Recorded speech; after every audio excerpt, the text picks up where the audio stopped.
welcome to another episode of Cooking with Debs. Today we're going to play Challenge Debs. I've grabbed 3 things out of my cupboard which I reckon that you might have in your cupboard, and I'm going to give you a few ideas of things that you can do with them. Let me start with the noodles, because obviously the other day we made spaghetti pie. There's another video that we can link to in the comments below. But basically I took leftover noodles, some of my vegetable sauce, which also has its own video, mixed them together with some sausages, stuck some cheese on the top and whacked it in the oven. So that's recipe 1. Obviously you can make yourself a nice stir fry and just boil the noodles, and for whatever it says on the packet, I think they say about 4 minutes. And then saute whatever veg you've got in your fridge. You can also throw in things out of tins, for example beans or sweet corn, and then mix them all together. And you can experiment with different flavours. Ginger is a lovely one in stir fries. Obviously garlic, we love garlic in this house. A bit of soy sauce. Another thing you can do with noodles is put them in a soup.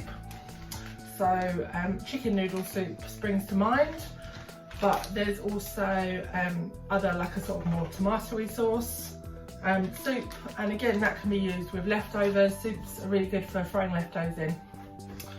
I've got a tin of humble chickpeas as my second item, and the first recipe that springs to mind is hummus. They're really good in homemade hummus, and you can add different flavours to that as well. Pop a bit of paprika or a little bit of chili powder to give your hummus a bit of a kick. Secondly, a recipe I used to love making all the time, don't know why I don't make it now, but pita pockets, and take some chickpeas and some garlic and fry them together until they're kind of crispy and yummy, and then put them in the pita pockets, can't talk, and eat them for lunch, maybe with a bit of salad. Another thing you can do with chickpeas is you can use the aquafaba liquid to make meringues, so that's pretty cool as well. I also throw these in loads of things, like a sausage casserole or soups, anything to kind of just bulk it out, reduce the amount of meat you're using, so they're brilliant. And my final item for today is some sage and onion stuffing. Now obviously you can follow the instructions on the mix and make like stuffing balls, or put it in a like a flat dish and make stuffing like that. Other things you can do with stuffing, you can use it as your outside for things like chicken nuggets. So you could get your pieces of chicken, dip them in some flour, dip them in some egg, dip them in the stuffing. You've got a lovely crispy coating. You could do that with all sorts of different things.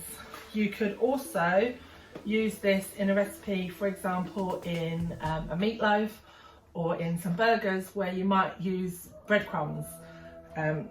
So a recipe that needs something to sort of soak up some of the moisture, mix it all together.